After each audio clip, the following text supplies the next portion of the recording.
and welcome to a special election edition of Race to Represent on Manhattan Neighborhood Network. I'm Dr. Christina Greer. New Yorkers will head to the polls this Thursday, September 13th, for party primary elections. They'll be asked to cast their vote in many local and statewide races, including governor, lieutenant governor, attorney general, and both houses of the New York State Legislature, the Senate and the Assembly. My two guests with me today couldn't be more qualified to discuss New York State politics and the upcoming ballot. Joining me are political reporters Brendan Cheney and Ozzy Paybarah. Okay, so let's just jump right in. Let's start with the top of the ticket and work our way down. So we know the election is Thursday, September 13th. Let's start with Andrew Cuomo and Cynthia Nixon. What do you all think? Well, so last time around in 2014, when Cuomo ran against Zephyr Teachout, he got 60% of the vote, and I think Teachout got 33%. And the question is, if Nixon can't win, can she do better than Teachout did 4 years ago? Latest polls are still a month old, so we'll hope to see a new one. But back then she was getting less than 30%, so it's sort of an open question. Has she made ground since then or not? And can she beat him, or can she at least do better than Teachout did? Yeah, I think Brendan's right. The first question is, does Cuomo's challenger do better this year than the person who ran 4 years ago? And I think the other question is going to be, what happens to Andrew Cuomo if he gets elected, but the people running with him do not? That includes the lieutenant governor, attorney general. If the people who are going to be on his ticket and part of an administration, per se, are the people who sort of campaigned as a check against him, do we start seeing Andrew Cuomo sort of operate almost like Donald Trump, where there's potentially elements of his administration working against him? Right. So before we get to that scenario, because I find that fascinating and I think it's a possibility in many ways, walk us through how you all see this landscape different than, say, 2014. Because I have some thoughts on sort of the Cuomo-Teachout matchup of 2014 is not the same as the Cuomo-Nixon matchup of 2018. It's also very different when you're asking voters for a second term versus a third term. And so talk to us about what the governor has and has not done to sort of change this landscape, because it seems as though all of the papers are pretty much saying that he's the heir apparent, that he will get reelected, even with all of his flaws. Yeah, well, so I mean, Teachout had some benefits when she was running 4 years ago that helped her. There was dissatisfaction over Cuomo's fracking position, or maybe lack of position at the time. There were some concerns among teachers and educators over some of his education policies at the time. She just benefited from those, sort of getting the anti-Cuomo vote. I'm not sure what those are this time, and yet I think Nixon has gotten out there more. She has more name recognition to start with. So she has, and so the question is, do those outweigh the lack of these other issues that she benefited from? And there's also just the idea that there seems to be some sort of a liberal surge in different parts of the country, and the question is whether or not that really, the sort of Ocasio-Cortez effect, does that help her? Yeah, the big difference between 2014 and 2018 is 2016, and that's Donald Trump. So against that backdrop, everything looks kind of different and familiar in the same way. Brendan's right that the issues of fracking and opting out of high-stakes testing were sort of taken off the table. The other thing I think that was different was that Cuomo seemed to be caught by surprise by the primary challenge 4 years ago. He didn't even deign to acknowledge his primary challenger's existence. Very famously, there was a viral video of Zephyr Teachout trying to approach and even shake hands with Cuomo at a parade, and she was blocked by a gentleman by the name of Joe Percoco, who seems to be in for some blocking of his own because of a corruption conviction. Now, Cuomo seems to have had 4 years to sort of prepare for a challenge. He also, interestingly, had the Working Families Party endorsement in I believe in 2014. Yes. And that came very difficult. It was a very arduous process. New York City Mayor Bill de Blasio helped secure that. But then what Cuomo did was sort of not follow through with the sort of promises he had made to that party.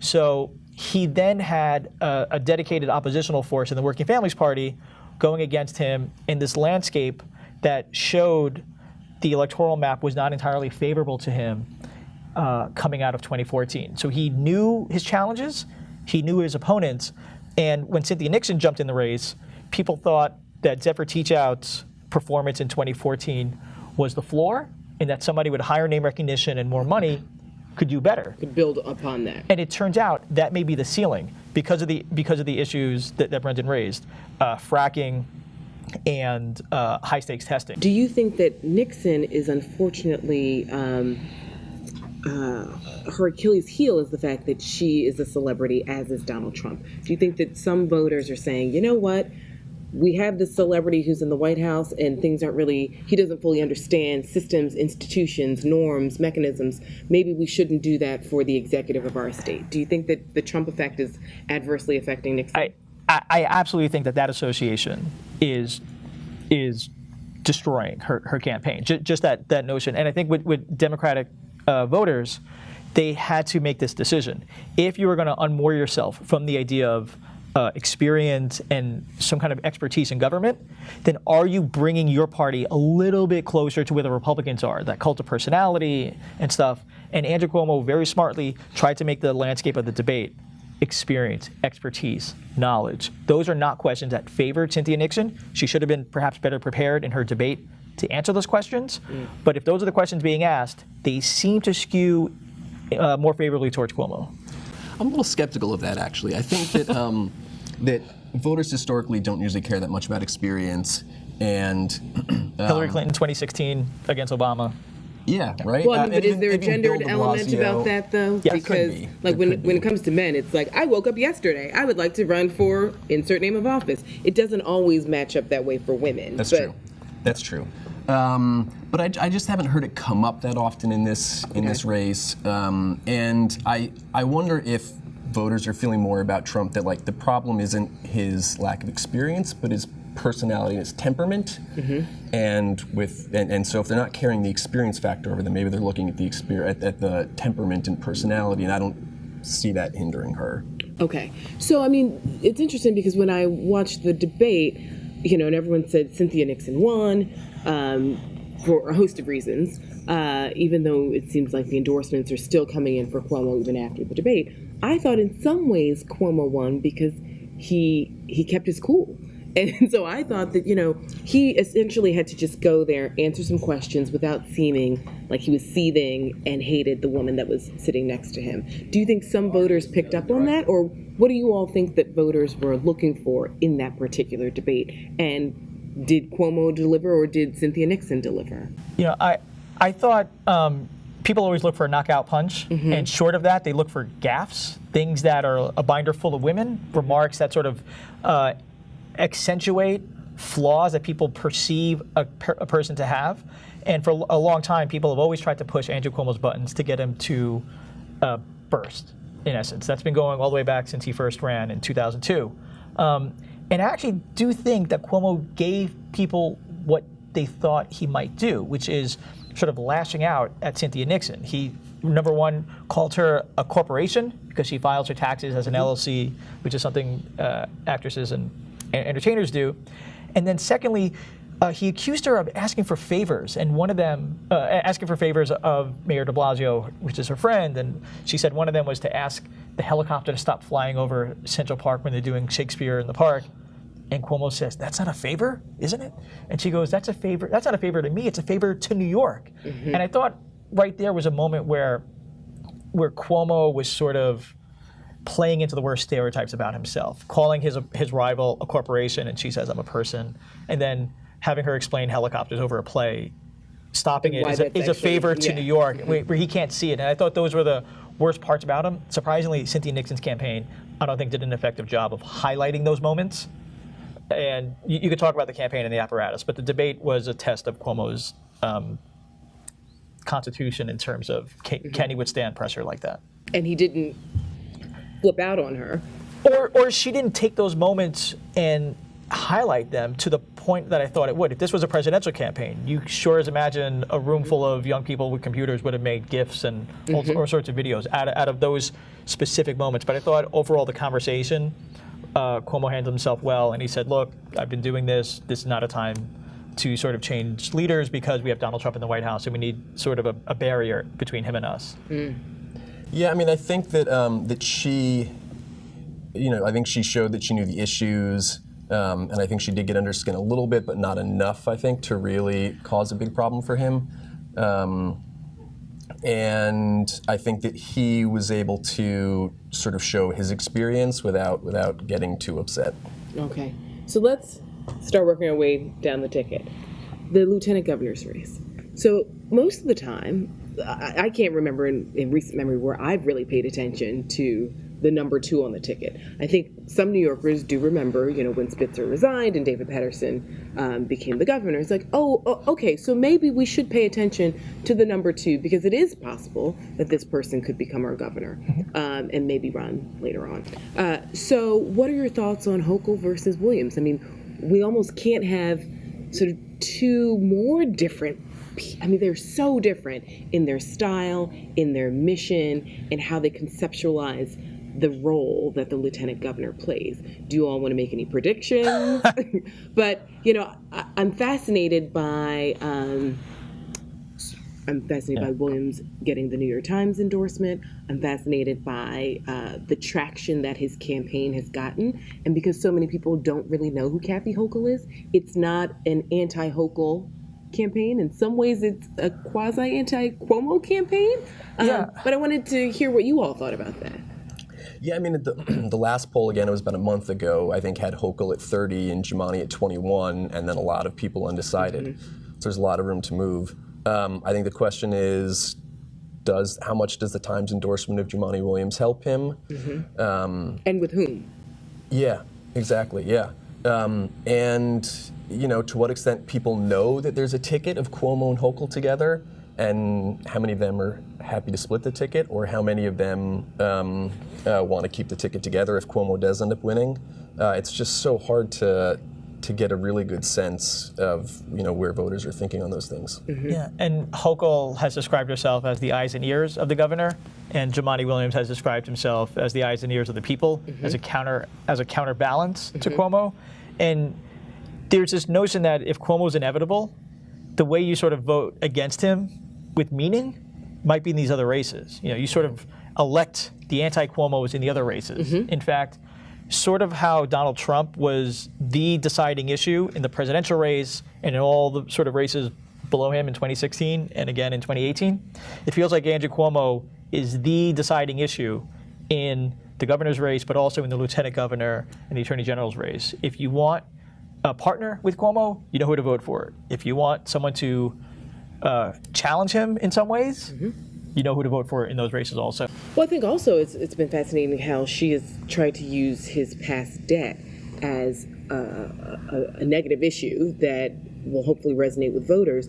But it seems, and we've seen this across the country, it's actually not having the same effect that it's had in the past, where there seem to be a lot of voters who are saying, I'm in debt too. Right. Finally, can we get a non-millionaire as my representative? So I think that we're in a very fascinating moment post-Trump, sort of in a leftward moving big D Democratic Party. And there was also the issue of guns and on issues of abortion and LGBTQ issues. Hochul has evolved. She had an A rating from the NRA when she was a Congress member for one term, and now she has an F rating, and she says she supports the SAFE Act.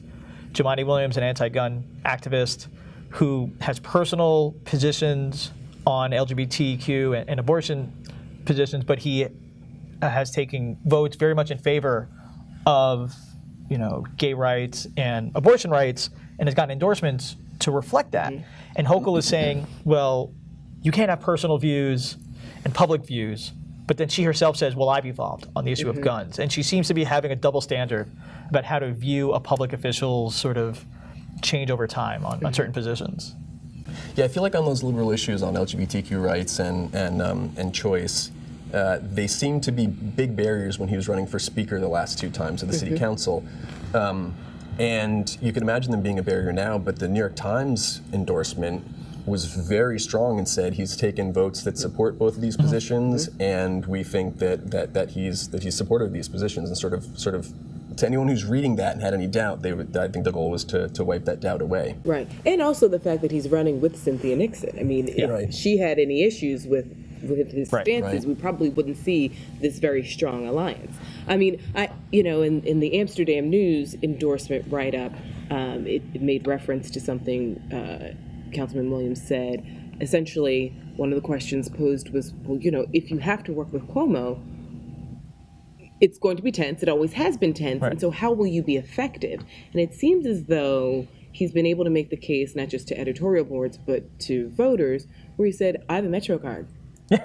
I'll take Metro North. I'll be on the bus. That's what I've been doing as far as my campaigning. So why would that change? It doesn't matter if he takes my budget away. And the Times endorsement mentioned that Hochul couldn't come up with one single issue where she had acted separately from the governor, which I think your point, Ozzy, is well taken. If people are looking for a foil to the governor, we're going to talk about the AG's race. Right. And that's definitely one way to do it. But the LG seems to be a new strategy. And one of the things is we have to talk about those candidates because they're not talking to each other in a debate. Kathy Hochul, amazingly, reneged on a commitment she gave to New York One to debate.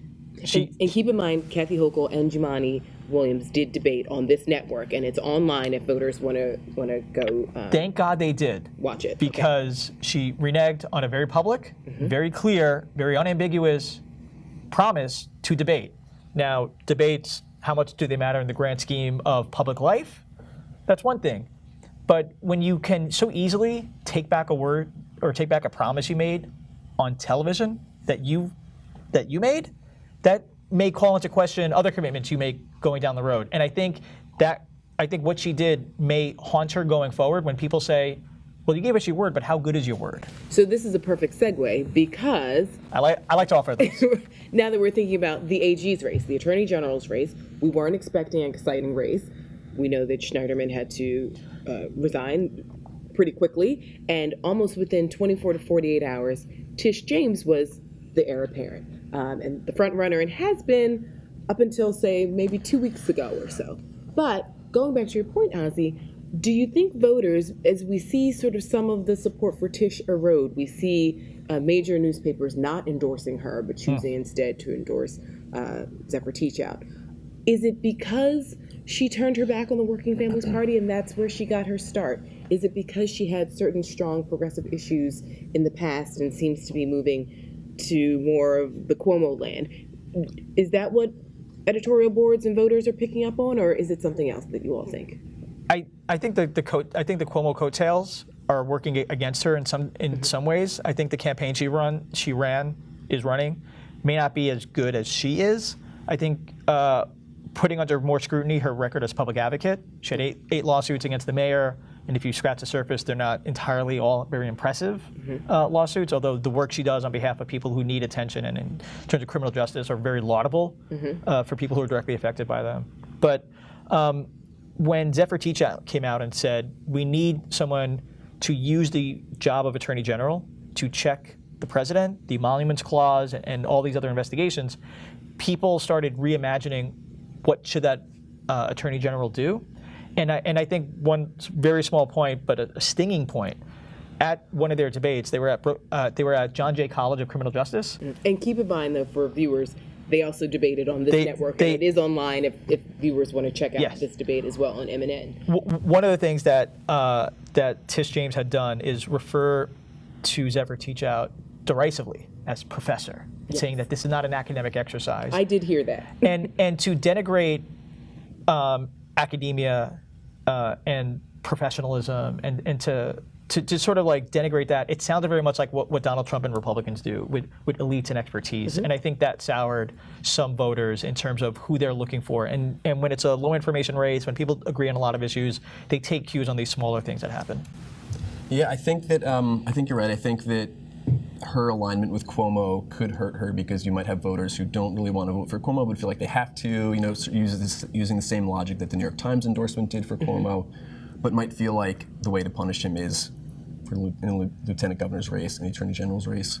The only thing, though, the other thing I'm thinking about, though, is if you look at where voters' bases are, Tish James probably has a really strong base in New York City, has a lot of more name recognition there. Zephyr Teachout did well upstate when she ran for governor. She also ran and lost a congressional race 2 years ago in the Hudson Valley. And one of their competitors in the race is Sean Patrick Maloney, a congressman from that neighboring district in the Hudson Valley, right? And so how much of, if he wasn't running, she might be able to have much more of that Hudson Valley and upstate region, but now she's competing with him for that area. Well, so let's bring him up because, I've been very vocal about his entree into the race, seeing 3 qualified women, and then deciding or having someone convince him that he should run, and possibly change the composition of Democratic control in Washington, D.C. Sitting in a swing district seat that was held by Republicans, he wins it, defends it, and he's apparently putting it up. Yeah. I mean, and it could very easily go towards a Republican. And so essentially choosing his own individual goals over the party. That being said, can you all tease out a little bit more about what some of the math could look like for a win for Sean Patrick Maloney? In terms of the math, I'll leave it to Brendan. He's much smarter about that stuff than I ever will be. But there is something I think he's doing in terms of very simplistic math, and you're speaking to it very directly. There's 3 women who are running, and him. He is an openly gay man. He and his husband have adopted children who are of different ethnicities, and there's something very beautiful about that kind of image it presents. But when Sean Patrick Maloney, when he speaks directly to the camera in some of these videos, he performs an identity of masculinity that is very hard to imagine isn't strategic in some ways when he's running against 3 women. He very much talks about winning. He had I think a baseball bat in one of his ads, and he sort of mimics the language of Trump in a way to talk about winning. We got to get back to winning kind of thing. And it sounds sort of like what I hear at sports games when people are rooting for their team, and it's hard to imagine that being something that a person does if the gender ratio in the race is different than what it is now. Right.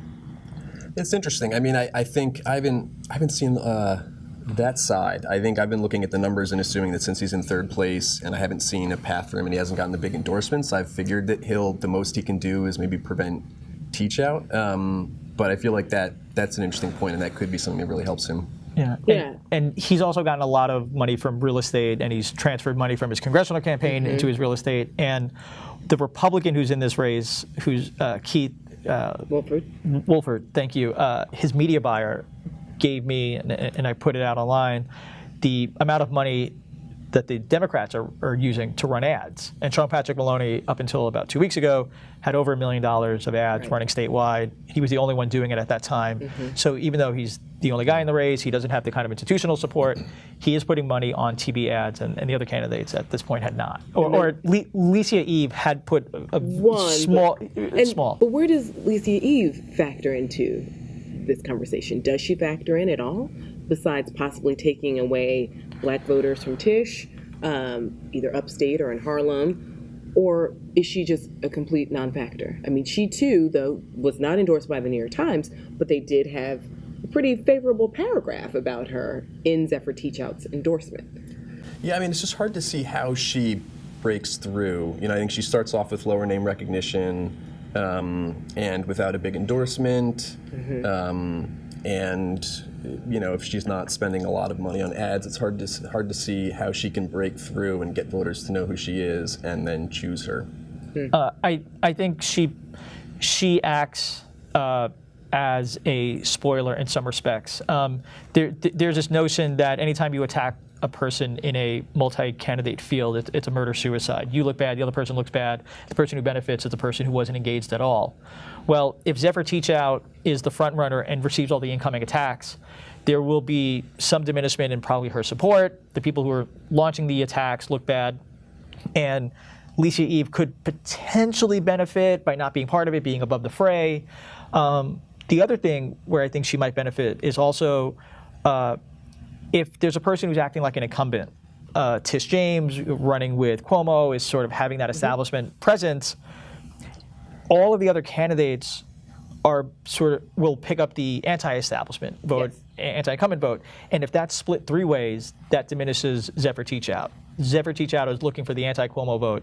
If that anti-Cuomo vote goes to any other candidate other than her, it benefits Tish. Lisi Eve potentially is taking votes from Zephyr because anyone who's looking at that side of the ledger could have potentially voted for Zephyr because they know who Cuomo is and who Cuomo's preferred candidate is. So I think in that respect, she could be siphoning votes away from Zephyr just by her presence of being a non-Cuomo candidate. So in both scenarios, either she can cipher votes away from Tish or she can cipher votes away from Zephyr. Okay, so before I let you all go, Sure. the IDC Albany, we've been talking about these sort of 8 rogue Democrats that have been caucusing and behaving with Republicans. All those races are quite interesting, but I think the one that is fascinating a lot of folks is Alcantara versus Jackson. Just because she's been running some literature saying, we really do need a Latina in Albany. I came in the race late. That's why I sort of hitched my wagon to the IDC. I was never really with them the way you all might think of it. And so obviously my representation, my intellect, all these things are needed in Albany. And Jackson is saying, no, she had her chance. We see what she did. And I would like to serve you all again. What do you all think about that particular IDC, anti-IDC race in particular? I'm so glad you mentioned that, the racial element of it, because what Alcantara is not commenting on is the fact that she is currently the only Latina in the state Senate, which means that demographic is underrepresented in the state. What she is not referencing is that there are other women of Latin and Hispanic descent who are currently running that she is not supporting. So apparently Jessica Ramos, Julia Salazar in Brooklyn, who may have some other issues. But there are other candidates who are stepping forward that if she makes the argument, support me because of these. I will be the only one or not. She's currently the only one, but if her argument is to elect because of that, there are other candidates who are non-IDC members who she would potentially be supporting, and she does not reflect that in her ads. Yeah, I mean, I think these IDC races are interesting because, last time around there was the same thing where there were people challenging the IDC in the Democratic primary, and none of them won, and the IDC won re-election relatively easily. I mean, they had to put up a fight, but they won.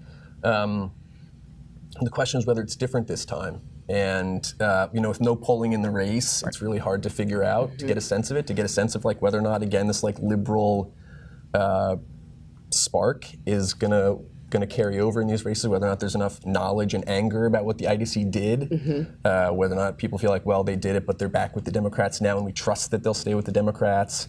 So there's a lot we don't know about whether or not this time is different than last time.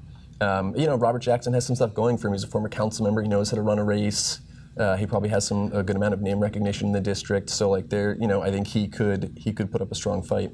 And Alcantara just released a mailer featuring Barack Obama on the mailer, and it's on one side it's attacking Robert Jackson for being dishonest, and the other side it has all these flattering things about Alcantara, and it shows a picture of Barack Obama, who has obviously not endorsed in this race. Right.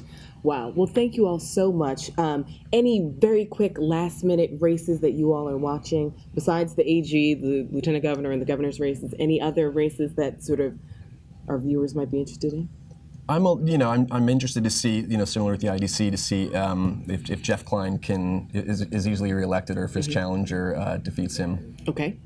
Jessica Ramos, IDC challenger, running against Jose Peralta in Queens, who joined the IDC shortly after Trump's election, but also Jesse Hamilton in Brooklyn, IDC member. In Zellener Myrie, where the issue of gentrification and newcomers and in the district seems to have a lot of tentacles in terms of into other conversations about race and identity and class. And I think that's a debate that a lot of people are following. And I should say Klein's challenger is Alessandra Biaggi. Yes, right. Whose so that's grandfather was a congressman. Right. Great. Well, thank you all so much for joining me, and hopefully our voters will remember to vote on Thursday, September 13th. Thanks. Great. That's all the time we have today. Thank you, Brendan and Ozzy, for being here. And thank you for watching this election edition of Race to Represent on Manhattan Neighborhood Network. Please remember to vote. A closed primary election will be held on this Thursday, September 13th, and the general election will be held on November 6th.